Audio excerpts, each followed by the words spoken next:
Let's go. Here is my story. I'm a 32-year-old man who started dating my wife, who's now 27, right after she graduated college. Early on, I will fully admit, we had a bit of a rocky relationship. She was fresh out of college and still a little immature, and this led to some pretty frequent fighting, nothing physical, just arguments. At one point, before we were married, we had one that turned into a temporary breakup. We spent time away from one another, but we both decided that we missed one another. So, after about 6 months apart, we made up and got back together and got married. I love her very much, truly, and we have 2 children, a 7-year-old girl and a 5-year-old boy. Now, before we got married, I knew she was still somewhat attached to her ex-boyfriend, and I will fully admit I did snoop around in her phone once or twice to make sure they were no longer in contact with one another. But I found nothing. So, as I said, I'm married to the love of my life and have 2 children that I love. I provide for my family in every way that I can. Unfortunately, this is where things start to go amiss. My wife had a best friend of many years who had been her roommate in college. One day, her best friend came over. Usually, when her friend is over, I give them some space as I don't want to intrude. But I happened to be in the kitchen when they started fighting. I'm not sure what started it, but their voices were already tense when I walked into the room, and within a minute, they were having a full-on argument in front of me. As it got more and more heated, they just started spilling each other's secrets. At one point, her best friend looked me dead in the eyes and told me she felt sorry for me since I'd been raising another man's children this whole time. Before I could ask her to elaborate, my wife threw her out of the house. I was obviously shocked to hear this and asked my wife what her friend had meant by that. But my wife played dumb, claiming she had no idea and that her friend was probably just saying whatever she could to hurt her. Obviously, I was troubled by the statements her friend had made. I wanted to believe that my wife was loyal to me. I really did, but I had to be sure. So, I went behind my wife's back and ended up speaking to her former best friend about what she had said during the fight. I had hoped I would get a simple "oh yes, I was drunk and angry and just saying whatever I could." But what I got instead was her former friend showing me the emails the 2 of them had sent one another about my wife cheating on me, with undeniable proof. My heart shattered. I went home. I decided to double check just in case her former friend was somehow tricking me. I quietly slipped through the house to my wife's phone and saw that the conversations with her former friend had been deleted from her phone. This confirmed in my mind that she was absolutely hiding something. So, I conducted DNA tests on both of my children, or perhaps I should say on both of the children,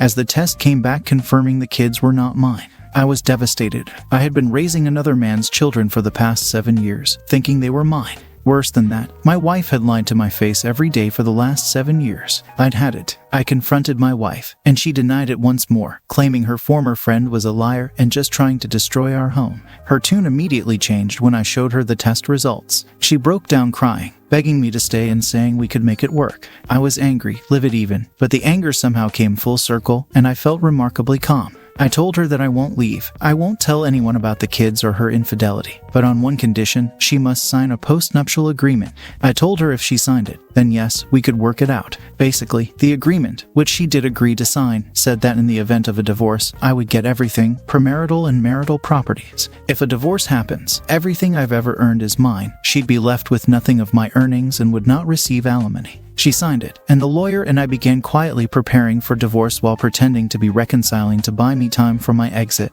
and then waited 2 months before serving her the divorce papers. I sued for full custody of the kids as well because, despite the genetics, they're well and truly my children, and I'd be damned if I let this dirty woman raise them. It worked because the judge ruled her an unfit parent, and the divorce was finalized. I won majority custody of the children, although she is allowed the weekends, thus ruling out my need to pay child support. On the day the divorce was finalized, I made a post on my Facebook and revealed that my ex-wife cheated and betrayed me in the worst way possible, which is the reason for the divorce, though I didn't reveal that my children aren't biologically mine. My ex was in hysterics after that and kept pleading with me to take it down. But I didn't. It's such a minuscule pain compared to what I've had to endure because of her, so she needs to deal with that, I guess, considering everything. I'm not in a bad place. My children do wonder why mommy isn't living with us anymore, but she was never as involved with them as I was, so they're fine without her for the most part. I'll tell them the truth with time, and it's going to be a slow journey of healing from here on. Thank you for reading. Opus, I applaud you for keeping the kids and calling them yours even after finding out that they're not biologically yours. Your wife messed up, and your marriage was obviously dead at that point. There was no going back from what she did. You handled the situation cleverly, and I'm glad it worked out for you. Continue living your life and take good care of your kids. Now, let's get into today's second story. I've been married for 10 years and together for 13 years. My 33-year-old wife. 31, is the first and only girl I've ever been with. Backstory: 3 years ago, my wife had an affair with a guy for a year. I had a strong feeling up and down that she was cheating on me with him but couldn't ever prove it. I met the guy and had dinner with him at my house. She claimed he was gay, etc. She convinced me to go to therapy myself due to my insecurities. Eventually, I found out by coming home and finding her sexting with him through WeChat, upon which the whole truth came out. She ended communication with him. We moved and went through couples therapy, etc. We began the process of rebuilding trust. 6 months ago, I installed a network-wide ad blocker partially on our network but didn't fully complete the project. I noticed WeChat popping up on the query logs. I confronted her about it. She claimed it wasn't her, she doesn't have an account, etc. The pie hole wasn't configured properly, so I couldn't pinpoint the exact device it was coming from and attributed it to a potential installation error and removed the system. 2 months ago, we upgraded our router, which was a perfect time for me to revisit the pie hole and went through setting it all up properly. For 2 months, there were no issues, no red flags, and no weird activity. She was aware of my reinstalling. Last week, I flew across the country to visit family for Thanksgiving. She couldn't come due to work. Within an hour of me being on the flight, there were pings to the WeChat server from her cell phone, indicating that she had downloaded it again on her one day off. Our network showed several pings to WeChat, and then all traffic to her phone stopped, indicating she either left our house or turned off Wi-Fi. She had been texting me sporadically at best on that day, but not very quickly on responses. Our phone logs indicate a massive data spike on her phone at the time she was at home on the day I was flying back. Again, several WeChat pings, and then everything stopped.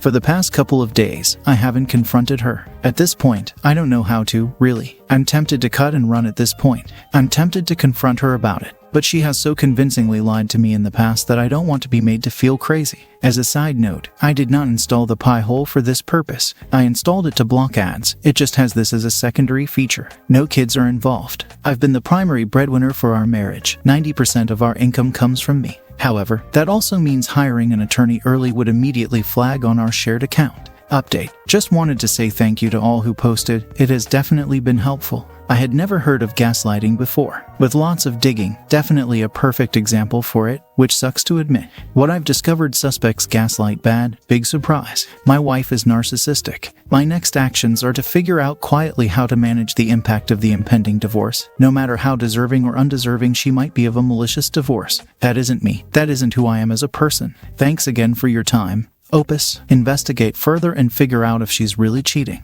She probably is. Document everything and contact a lawyer and discuss how to leave her and protect your finances. Your wife did a horrible thing. Inviting her lover into your home to wine and dine with you is just unforgivable. But you did forgive her anyway. I don't think you fully recovered from that affair, though. But overall, I'll advise you to trust your gut on this. If you feel she's cheating on you again and you want to leave her, please do it. Don't be a doormat. Your marriage life is running towards the end. And it seems it's as hard for you to save this married life at this stage as it's too late now. So be careful and prepare yourself to face this. See the lawyer before you confront her, so you'll have a backup plan as things will turn south. This is not the way to be in married life, and it's clear that you deserve a better woman in your life. So the sooner you understand and take steps to end things with her, the better it will be for you in the long run. It's not going to be a quick fix and easy to just regain trust. It takes patience and a lot of working on yourself. Go to a therapist on your own and work on yourself. That's what you need right now. I wish you the best of luck with your situation and hope you are able to truly recover. Another story. My BF and I have been together for 5 years now. I had trust issues and major walls in the beginning of the relationship, but he eventually gained my trust and my walls came down. Last January, I had a very weird inclination he was doing something behind my back, as I could feel something was off. I went through his phone and found sexy pics of multiple girls hidden on his email. When I confronted him about the pics, he told me it was just a beat sheet and that he had gotten the pics off a Reddit thread. I still had suspicions, as the pics looked like screenshots from Snapchat. And he said he would delete Snapchat to, and I quote, make me feel comfortable. I believed him and moved on. Fast forward to August. He brings he home for the first time. He's from a different state, so this is a really big deal for the both of us. He works remote, so he stays there for a month. I stay for a week. We had a great time, and in my head, bringing me home really solidified how strong our relationship was. I know this probably doesn't make sense, but I promise it will. I want you all to know the details. He comes back from his long vacation, and again I get this gut-wrenching feeling that something's wrong. He doesn't engage sexually anymore. I don't get cuddles, hugs, nothing. So my mind starts to spiral. But as months go on, I train my mind to tell myself that he's a good man. he wouldn't hurt me, and that he's never really given me a real reason to doubt him. After months of this, I still cannot shake the feeling. It's now November and I am crying myself to sleep. I also noticed for someone that deleted Snapchat, they were able to unfriend me. So even more so, my mind is going crazy. Almost every night until 2 weeks ago. He told me he cheated on me after I left his home in August. Then came the rest. He didn't get those pics from Reddit. He did get them from Snapchat. He also redownloaded Snapchat a few months ago and unfriended me. I asked him why he did what he did, and the reply I got was, I thought I needed to get it out of my system. The only reason why he told me is because he thought he got an STD and needed to come clean. He said it was one of the biggest regrets ever, and he was sure I was going to leave him. I didn't. I'm still here, and if I'm being honest, I feel weak for staying. Because the lying to me repeatedly, that hurts, but it's also the fact that I would never do this to him. I held him at such a high standard, broke down emotional walls only for him to show me why I had them up. I believe people can earn second chances, and he's doing the best of his ability to show me he wants this relationship to work. At the same time, though, I ask myself, if the roles were reversed, would he do the same for me? I have good days where I can trust him, but then there's days like today where I get triggered and send myself down this path where I remember everything, thus I feel everything again as if it's happening in that moment. I'm sorry it's so long. If you made this far, thank you. I needed someone to read what's going on. That's the story. If you liked it, please support us with a like as well as subscribe to our channel. Write in the comments what you think about the story. Thank you for being here with us. The streets of Philadelphia were alive with the usual Friday night chaos. Honking cars, pedestrians hustling to their destinations, and the faint hum of distant music spilling out of nearby bars. But Daniel Brown didn't notice any of it. His attention was on the glowing menu board outside the Sheraton restaurant. He squinted, mentally calculating how far his meager savings would stretch. It was his 50th birthday, and for once, he wanted to treat himself. Inside, diners sat under crystal chandeliers, their laughter muffled by the thick glass separating Daniel from the world he hadn't been a part of in years. He tugged at the collar of his thrift store shirt, the stiff fabric itching against his neck. The corduroy jacket, a gift from the church's auxiliary ladies, felt oversized and foreign. Still, it was the nicest thing he owned, and tonight he wanted to feel like someone who belonged, if only for a few hours. Just as he stepped toward the door, a voice stopped him. "Excuse me," a woman said, her tone brisk yet polite. Daniel turned, startled. She was striking, tall, poised, and dressed in a tailored navy dress that spoke of sophistication and purpose. Her heels clicked against the pavement as she approached, her dark curls framing a face that held both authority and charm. "I couldn't help but notice you standing there," she continued, her eyes scanning him briefly. "Are you dining alone?" Daniel blinked, unsure how to respond. "Yes." "Why?" The corners of her mouth lifted into a practiced smile. "I have a bit of a situation and was hoping you could help." His eyebrows rose. "Help?" "Yes," she said, extending a hand. "I'm Marcia Nelson. I'm supposed to attend an awards ceremony at Empire Hall, but my planned chaperone canceled last minute. It's inconvenient, and frankly, I can't show up alone." Daniel stared at her, his mind scrambling to make sense of her words. "I'm sorry, but why are you asking me?" Marcia's smile faltered for a moment, replaced by something softer. "Because you're here. And because, quite honestly, I'm desperate." The absurdity of the situation hit him like a wave. A stranger, a polished, confident stranger, was asking him, a janitor from St. Vincent's Church, to play the role of her companion at what sounded like a high society event. He glanced down at his scuffed brown wingtips, feeling the weight of every wrinkle in his shirt. "Listen," Marcia said, sensing his hesitation. "The meal's already paid for, and all you'd have to do is sit with me, look charming, and nod politely through a few speeches. No strings attached. What do you say?" Daniel hesitated. His stomach growled, a not-so-subtle reminder of the canned soup waiting for him back at the church. And yet something about Marcia's earnestness, her refusal to treat him as anything less than an equal, stirred a long-buried part of him. He nodded slowly. "Okay, I'll do it." Marcia's face lit up. "Perfect. Let's go." She didn't give him time to reconsider, linking her arm through his and steering him down the street. Daniel barely had a chance to glance back at the Sheraton's menu before it disappeared from view. Empire Hall was a vision of grandeur. Marble floors gleamed under soft golden lights, and crystal chandeliers hung like jeweled crowns from the high ceilings. The hum of polite conversation filled the air as men in tailored suits and women in glittering gowns moved about with practiced elegance. Daniel followed Marcia closely, feeling like a fish out of water in his borrowed clothes. She seemed to glide effortlessly through the crowd, exchanging nods and smiles with people who looked at him with mild curiosity. "Don't worry," she whispered, sensing his unease. "You're doing great."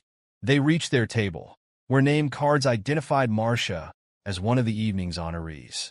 As they sat, Daniel tried to blend into the background, keeping his movements small and his gaze low.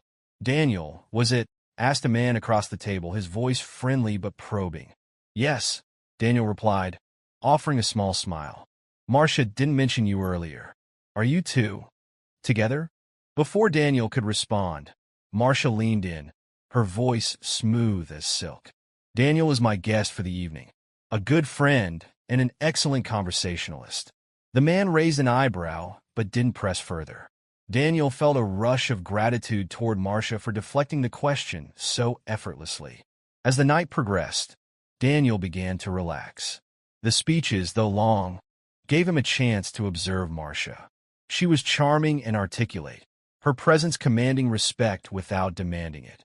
When she laughed at something the keynote speaker said, it was genuine, not the forced politeness he had come to expect from people in her position. For the first time in years, Daniel felt normal. Later, as they exited the hall, Marcia handed him a small box wrapped in gold paper. "What's this?" Daniel asked, confused. "A thank you gift," she said, smiling. "You saved me tonight. I figured it's only fair I return the favor." Daniel hesitated, then opened the box. Inside was a silver pen, elegant and understated. He stared at it, unsure what to say.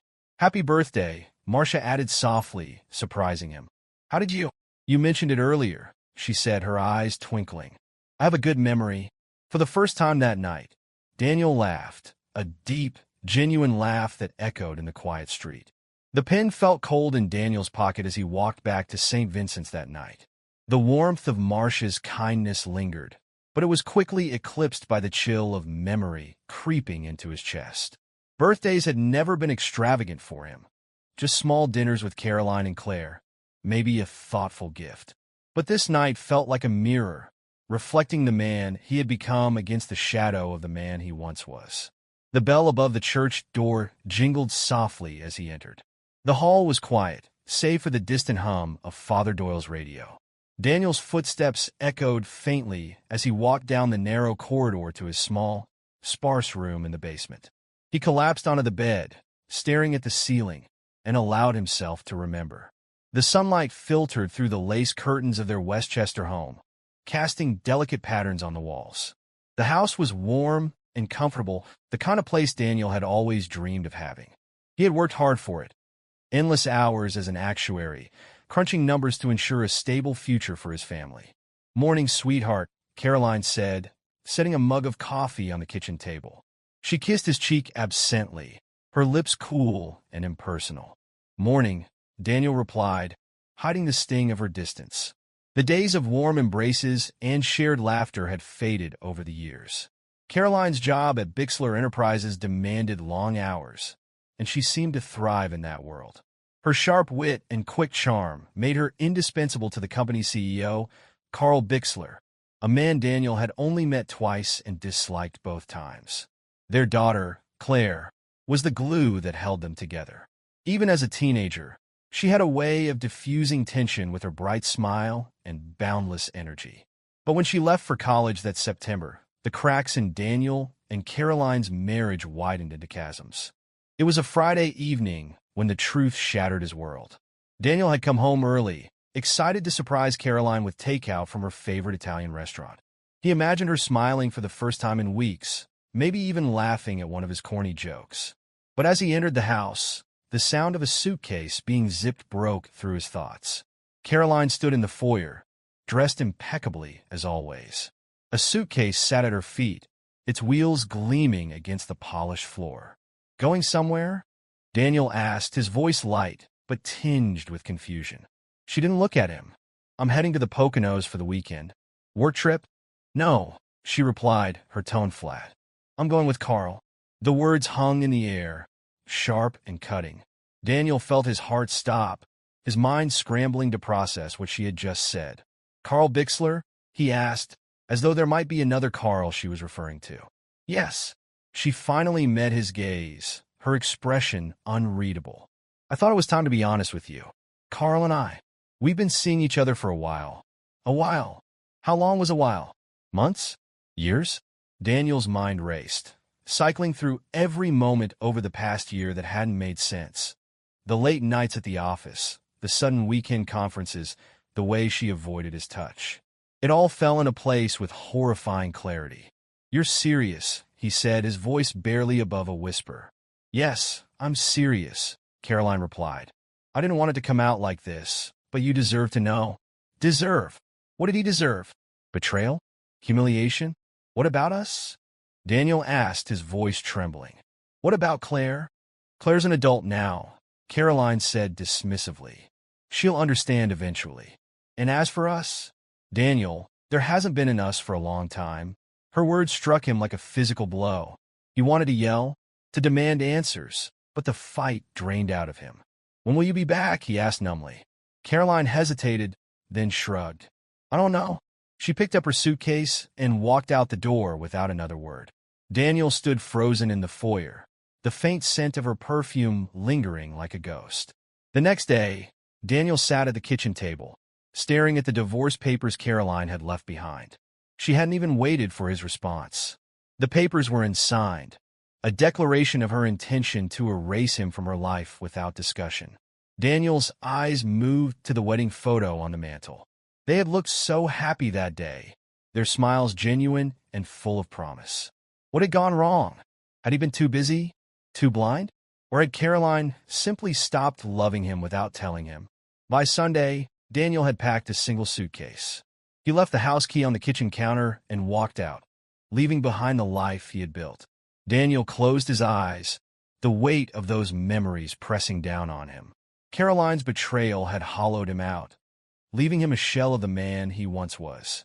But Marcia's words from earlier in the evening echoed in his mind. You're more than you think you are. You've just forgotten. For the first time in years, Daniel allowed himself to wonder if that could be true.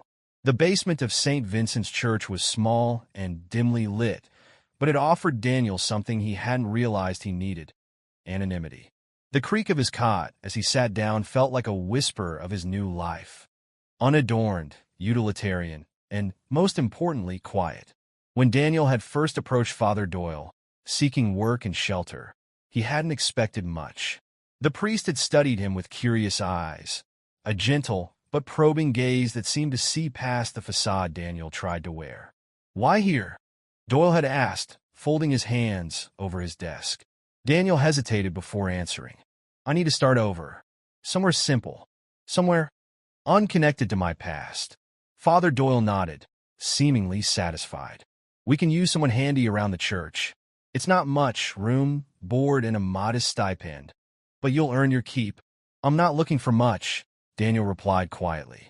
And so, Daniel's new life began.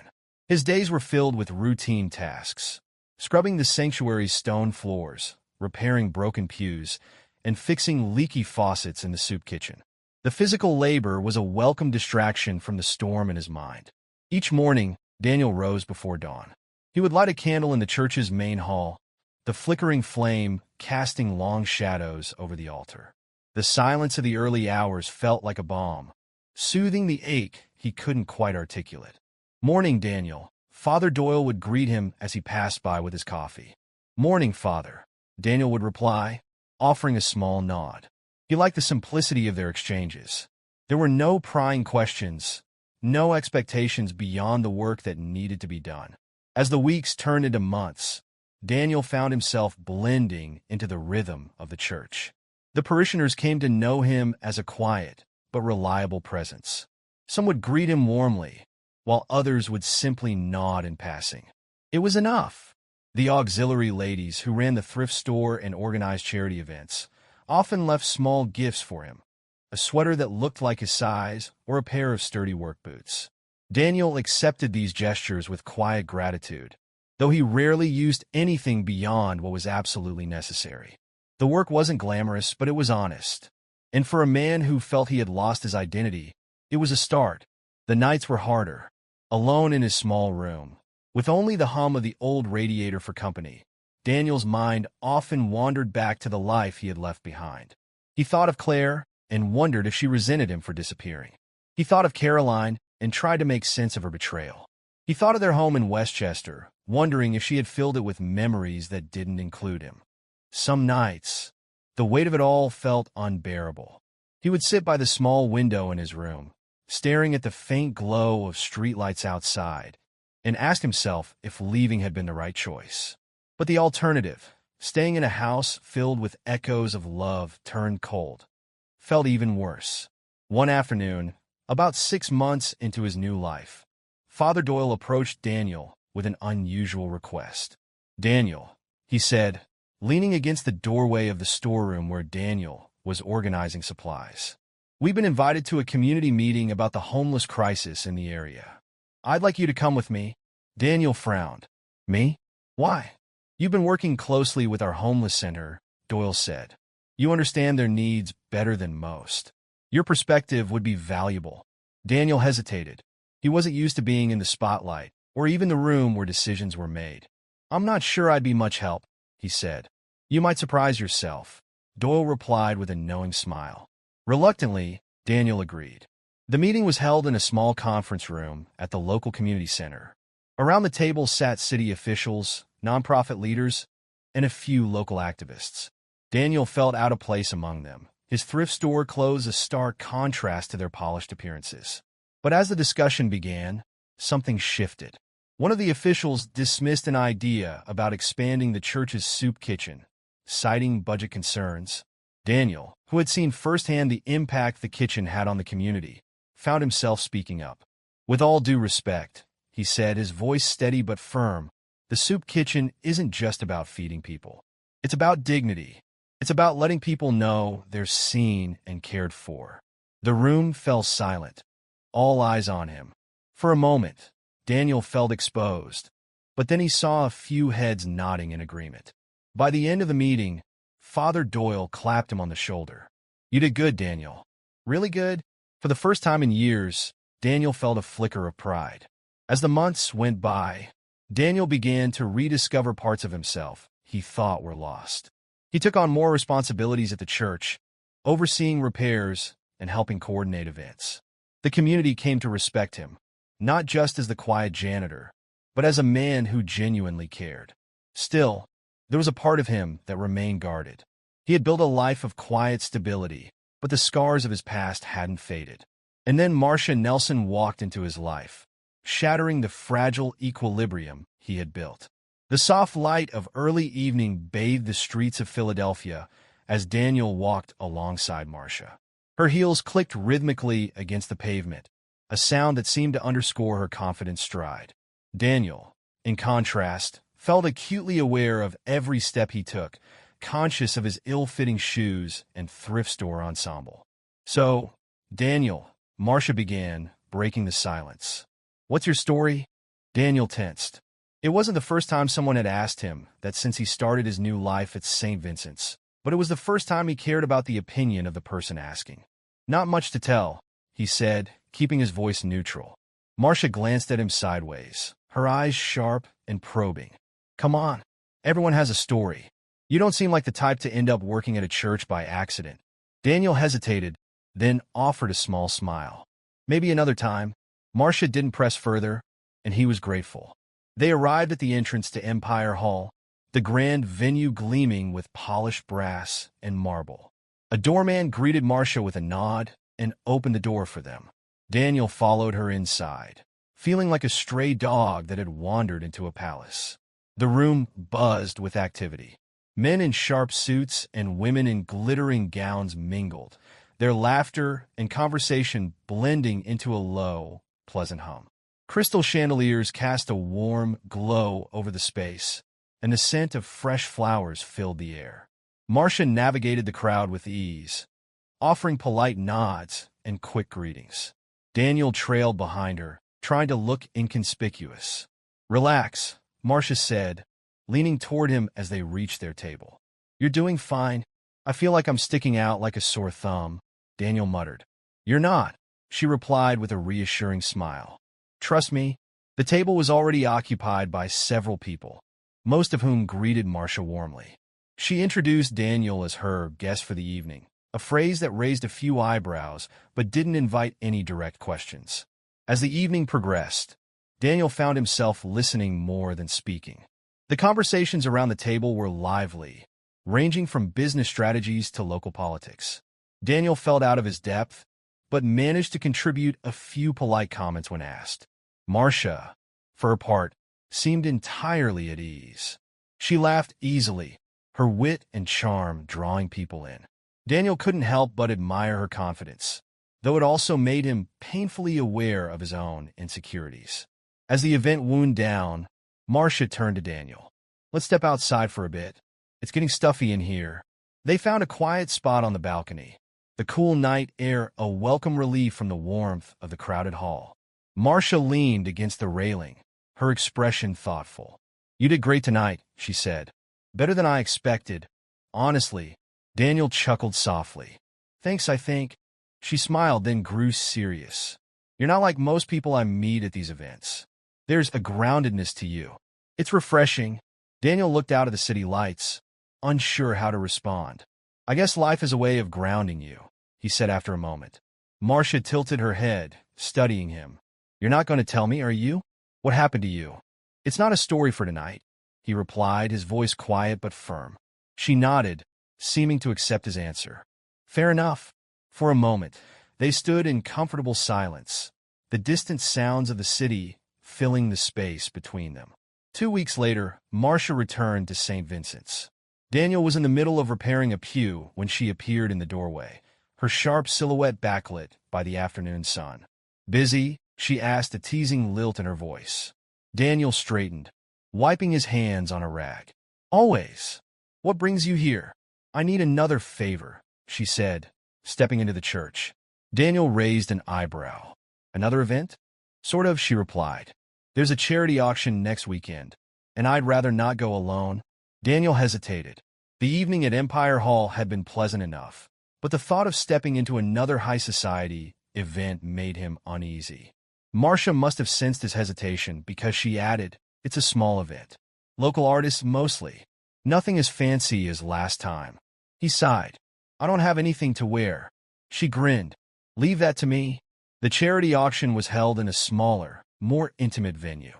True to Marcia's word, it lacked the opulence of Empire Hall, but it was no less vibrant. Paintings and sculptures lined the walls, each tagged with starting bids. The crowd was smaller and more relaxed, their conversations tinged with genuine enthusiasm rather than calculated networking.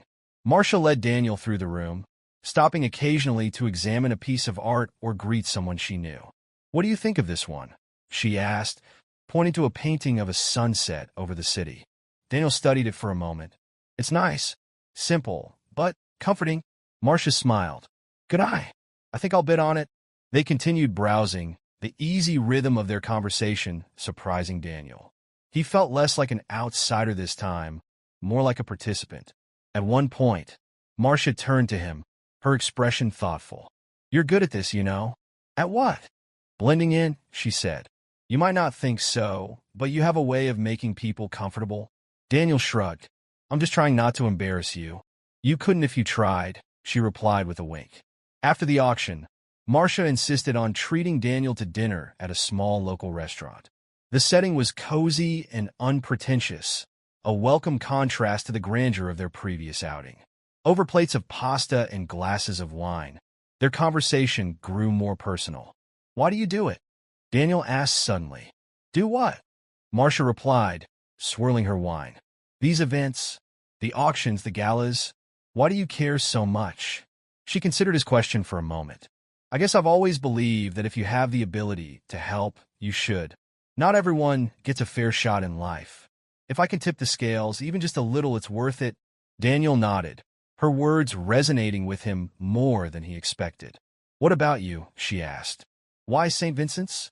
He hesitated, then offered a small smile. "It's a long story." Marcia leaned forward, her eyes glinting with curiosity.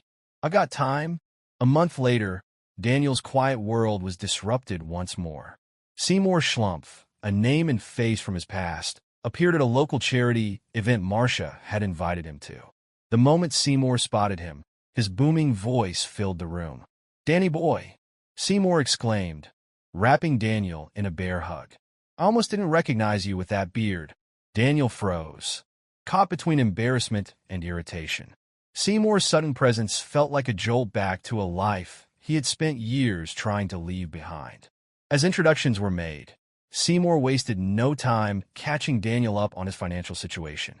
"You know," Seymour said with a sly grin, "your ex-wife didn't touch a cent of your investments. I've been managing them all this time. You're sitting on a nice little nest egg, my friend." Daniel's stomach churned at the mention of Caroline. He hadn't thought of her in months, but Seymour's revelation brought her back to the forefront of his mind. "She divorced you 3 years ago," Seymour continued, lowering his voice. "Signed everything over without a fight. Guess her new man didn't want the baggage." Marcia's sharp eyes flicked to Daniel. "Is this the same Caroline you mentioned? The one who left?" Daniel nodded stiffly. "She's still with this guy?" Marcia asked, her tone casual but laced with curiosity. Seymour smirked. "Oh, she's still with him. Carl Bixler. Rich as sin, but not for much longer. Word is his health's failing, and Caroline's been running the show. If you ask me, it's only a matter of time before the house of cards collapses." Later that night, Daniel sat with Marcia, the pieces of a plan forming in his mind. "Why didn't you tell me?" she asked softly. Daniel sighed. "What was there to say? She betrayed me. I left." "In a story." Marcia leaned forward, her eyes gleaming with determination. "It doesn't have to be the end. You have the resources now, Daniel. The power to take back what she tried to steal from you. Not just your money, but your dignity." Her words struck a chord. Over the next few weeks, with Marcia's legal expertise and Seymour's insider knowledge, Daniel began to lay the groundwork for his revenge. The plan was precise and ruthless. First, Daniel reclaimed his old home in Westchester, evicting the tenants and putting it up for sale. The proceeds were funneled into a series of charitable donations under his name, subtly outshining Caroline's public persona. Next came the financial maneuvers.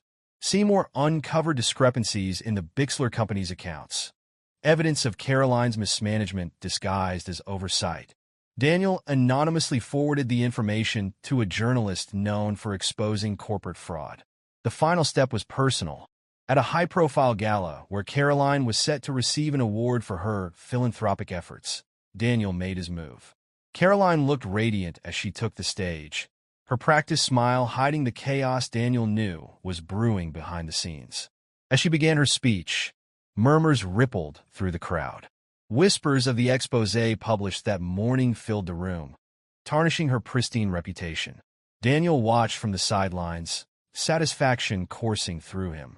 When Caroline's voice faltered, he stepped forward, locking eyes with her. "Daniel," she stammered, the microphone amplifying her shock. "Surprised to see me?" he asked, his tone calm but cutting. The crowd turned to watch as Daniel detailed her betrayal and deceit, his voice steady and clear. Caroline's mask slipped, revealing the desperation beneath. By the time he finished, her carefully constructed world had crumbled. With the revenge complete, Daniel felt an unexpected sense of peace. He sold his remaining assets, donated a portion to St. Vincent's, and focused on building a new life with Marcia. Their relationship deepened as they navigated their past wounds together. For the first time in years, Daniel allowed himself to hope for a future filled with love and purpose. He also reached out to Claire, beginning the slow process of reconciliation. Though their relationship was tentative, it held the promise of healing. A year later, Daniel and Marcia stood in a small chapel surrounded by friends and family. As they exchanged vows, Daniel felt the weight of his past finally lift. Looking into Marcia's eyes, he saw not just love, but a reflection of the man he had become, stronger, wiser, and finally free. The journey had been long and painful, but it had brought him here, to a place of renewal and hope. And for the first time in a long time, Daniel felt whole. Let's begin. I never imagined I'd be here, putting my soul on display for strangers to dissect. But sometimes, the weight of betrayal leaves no room for silence. My name is Daniel Harper, and for 10 years, I was a man who believed in fairy tales. I thought I'd found my happily ever after with Ava, the woman who stole my breath the moment I saw her. We met in college. Ava was magnetic, the kind of woman who could make a room hum with energy just by walking into it. She had a way of making you feel like the most important person in the world. And me? I was the lucky guy who got to hold her hand. Together, we built a life people envied. Laughter-filled dinners, stolen kisses at sunset, and promises whispered in the dark. We had everything. 2 beautiful daughters, a charming house, and what I thought was a bond unbreakable. But bonds can break. They can be shattered in the quietest, most insidious ways, leaving you gasping for air. The first crack appeared in whispers I ignored. Ava started working late a lot. She'd brush off my concern with casual excuses, deadlines, or Ethan and I are tied up on a big project. Ethan. That name would come to haunt me. At first, I didn't think twice about her new colleague. I trusted Ava with everything. Why wouldn't I? We had a decade of memories to back us up. But over time, her laughter faded, her touch grew colder, and I couldn't shake the feeling that something was wrong. Late one night, Ava came home long after the girls had gone to bed. She had that look again, distant like her body was there, but her soul was somewhere else. As I watched her brush past me, offering nothing but a muttered good night, I felt the first ember of doubt ignite in my chest. What was happening to us? I brushed it off. Work stress, I told myself. Every couple has their rough patches. But deep down, I knew it wasn't that simple. My wife was slipping away, and I had no idea why. Until the day my world came crashing down. It was an ordinary afternoon when I stumbled across the email that changed everything. I wasn't snooping. I wasn't even suspicious. I was cleaning up files on our shared laptop, trying to sort through the clutter. That's when I saw it, a message from Ethan. The subject line was innocuous, but something about it made me click. What I found inside was a punch to the gut. Explicit, intimate, devastating. The words burned into my brain. Phrases meant for someone she loved, someone she desired. But not me. Ava wasn't just working late with Ethan. She was in love with him, in lust with him, building a secret life behind my back. My stomach churned, my hands shook, and for a moment, I thought I might throw up. I wanted to confront her right then and there, to shout and scream and demand answers. But rage gave way to something colder, something sharper. If I was going to take her down, I needed more than just one email. I needed the full story. So, I made a decision. I would pretend nothing had changed. I would smile, laugh, and act like the doting husband, all while digging into her lies. That night, as Ava lay beside me, scrolling through her phone, I stared at the ceiling, plotting my next move. If she wanted secrets, I'd become a master of them. Over the next few weeks, I gathered evidence, texts, emails, bank statements. I even installed spyware on her devices. What I found made my blood boil. Their affair wasn't a fleeting mistake. It was a calculated betrayal. They'd been meeting in hotels, sharing intimate weekends in other cities, and even using a secret account to fund their escapades. Every detail was a dagger to the heart, but I swallowed the pain and pressed on. It wasn't just about uncovering the truth. It was about building my case. For Ava, this was just a game of deceit. For me, it was war. The nights were the hardest.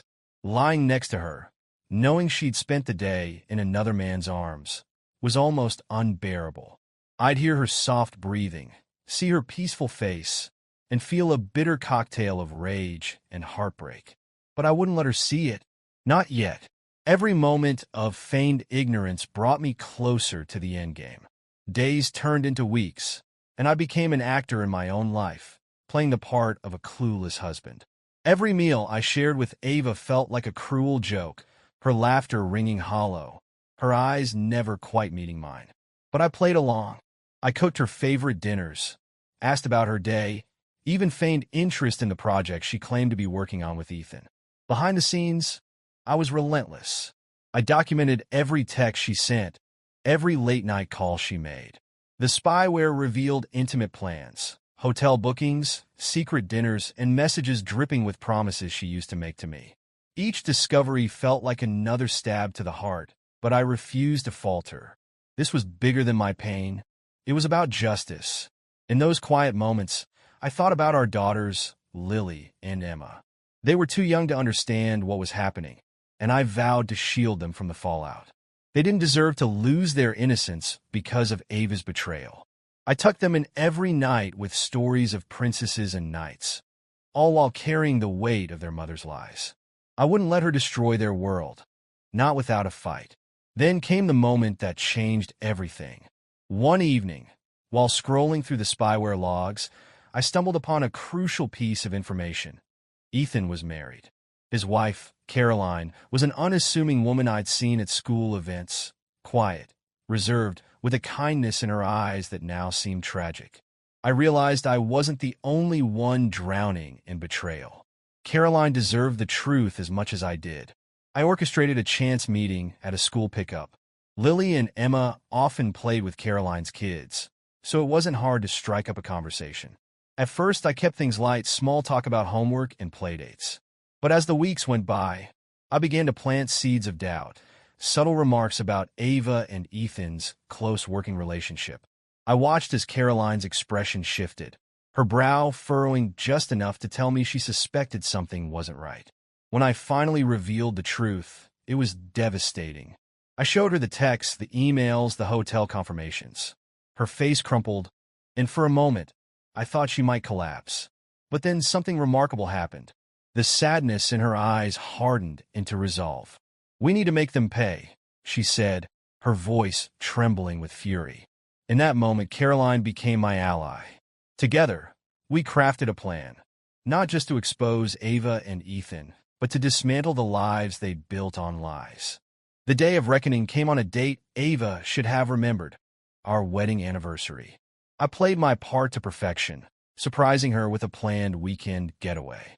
"We need this," I told her, watching her feigned guilt morph into relief. She agreed, likely figuring she could squeeze in another lie to juggle her two lives. What Ava didn't know was that Caroline and I were steps ahead. Ethan had been lured into a business trip, arranged by Caroline, to the same hotel I'd booked for Ava and me. The pieces were falling into place, and all that remained was execution. The evening started innocently enough. Ava and I arrived at the hotel, and she played her part well, smiling and holding my hand like the loving wife she pretended to be. But I wasn't fooled. After dinner, I made an excuse about needing to check on a work call and slipped out of the room. Caroline was waiting in the lobby, her expression a mirror of my own, calm, calculated, and ready. We made our way to Ethan's room, where we knew Ava would soon arrive. As we waited, adrenaline coursed through me. This was it. Months of planning, countless sleepless nights. It all came down to this. When Ava and Ethan entered the room, they looked relaxed, laughing softly as they closed the door. It was sickening to watch, but I held my composure. Caroline and I gave them a few moments to settle before we struck. I knocked on the door sharply, then flung it open before they could react. The scene froze in time. Ava and Ethan stared at us, their faces contorting into masks of shock and horror. Ava's mouth opened, but no words came out. Ethan paled, looking as if he might bolt for the window. "Surprise," I said, my voice cold and steady. "I know everything." Caroline stepped forward, her glare fixed on Ethan. "And so do I." The room exploded with chaos. Ava stammering, Ethan trying to form excuses, but we didn't let them. I calmly set my phone on the dresser, recording every second of their humiliation. "You've been lying to us for over a year," I said, my voice steady despite the fury boiling beneath the surface. "Now the world will see who you really are." Ava broke down, tears streaming down her face as she begged for forgiveness. But her cries fell on deaf ears. There was no room for reconciliation here, only justice. The fallout was swift and brutal. Armed with undeniable proof, I filed for divorce the next day. Caroline did the same. The news spread like wildfire through our social circles. and neither Ava nor Ethan could escape the judgment. Ava lost everything: her reputation, her friends, even the respect of our daughters. The court awarded me full custody, citing her infidelity as evidence of instability. Ethan fared no better. His company terminated him, citing a breach of conduct, and Caroline and Surety left their home with nothing more than a suitcase. As for me, I moved forward. The scars of betrayal lingered, but they didn't define me. I focused on giving Lily and Emma the life they deserved, a life filled with love, honesty, and hope. And when Ava came crawling back, pleading for a second chance, I gave her the only answer she deserved. No, Ava's tears didn't move me. Her pleas for forgiveness echoed in the empty space between us, falling flat against the icy wall I'd built. In the weeks following the hotel confrontation, she tried every tactic to regain control: apologies, promises, and even manipulative reminders of our shared past. "Daniel, think about the girls," she begged during one of her futile attempts to talk to me. "We can fix this for them. They need us to stay together." I met her gaze with unyielding resolve. They need stability, Ava, not lies. And certainly not a mother who prioritizes her lover over her family. Her face crumpled, but I didn't waver. I had spent months suffering in silence, and now the truth was a weapon I wielded without mercy. Ava's choices had obliterated our marriage, and I had no intention of letting her manipulate her way back into my life. Behind the scenes, I worked tirelessly to secure my daughter's future. My lawyer, an astute and determined man, ensured every piece of evidence I had gathered was meticulously prepared for the court. I wasn't just fighting for custody. I was fighting for their chance to grow up in a home untainted by Ava's betrayal. Caroline proved to be a formidable ally. While I focused on my family, she took the offensive against Ethan.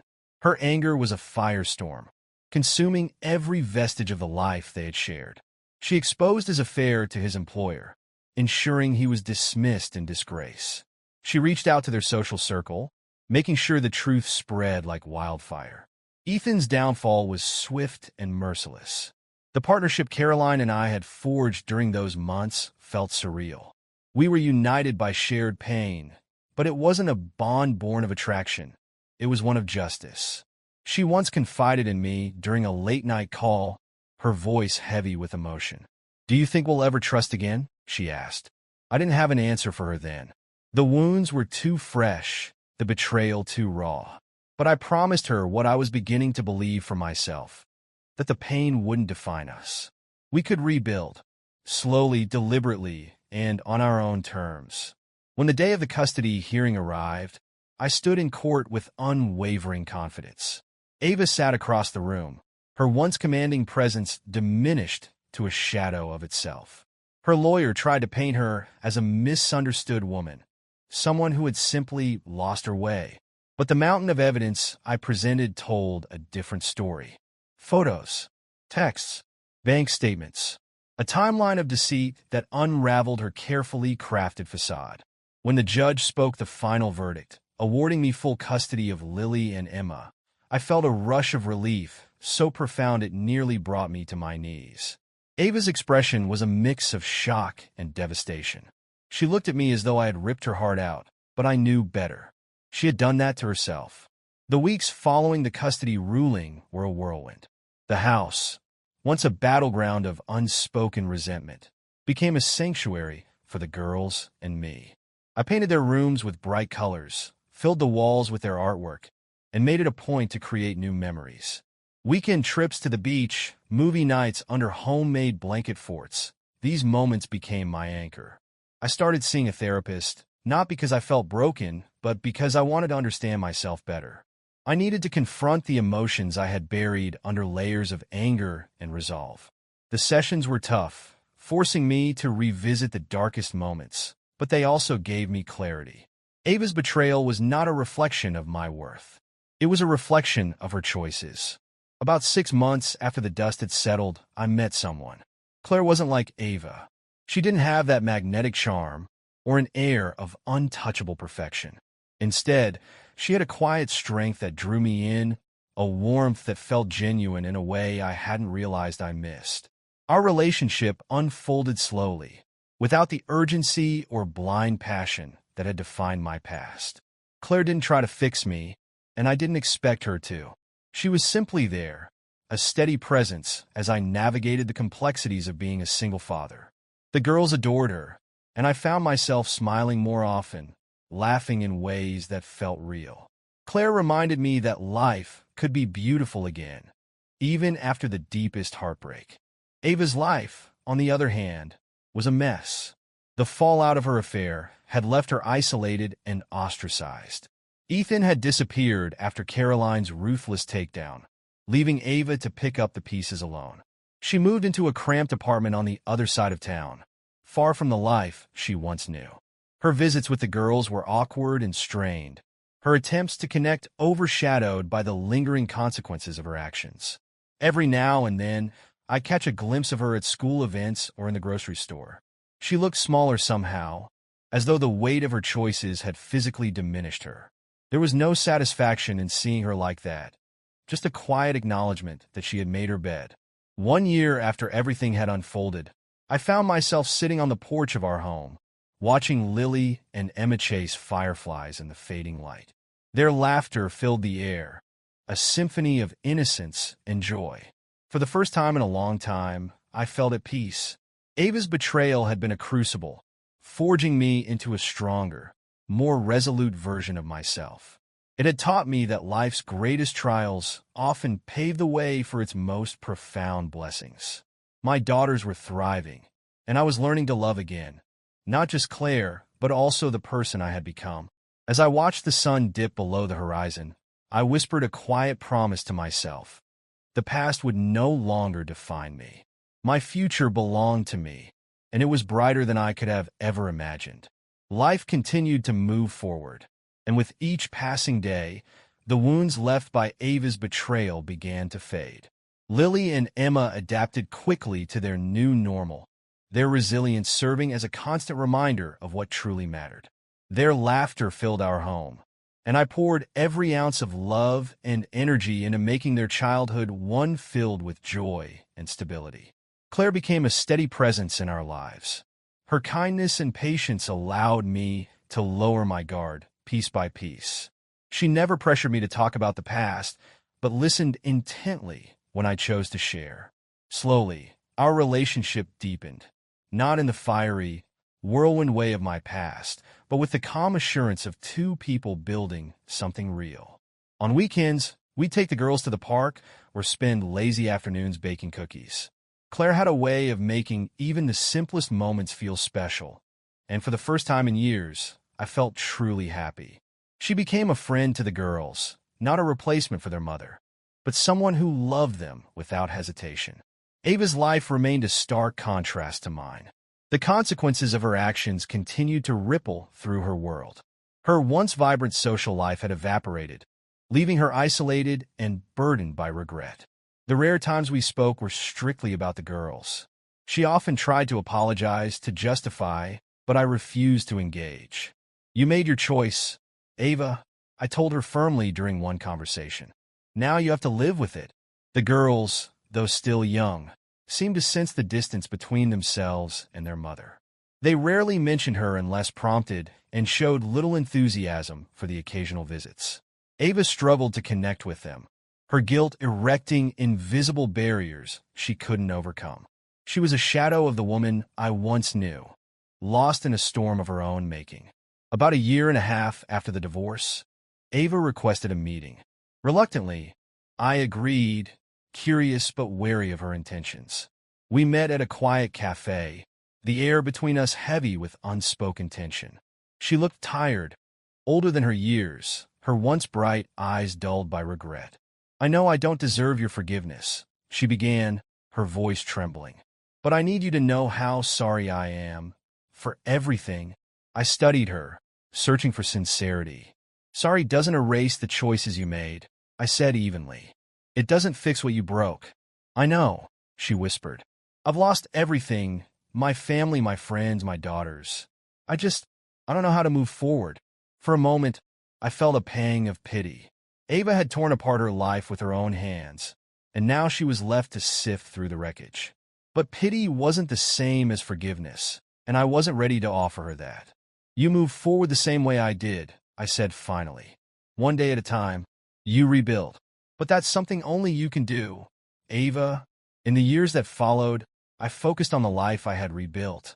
Lily and Emma continued to thrive, excelling in school and filling our home with laughter. Claire became an integral part of our family, her steady presence grounding us in ways I hadn't thought possible. We married in a small, intimate ceremony 2 years after the divorce.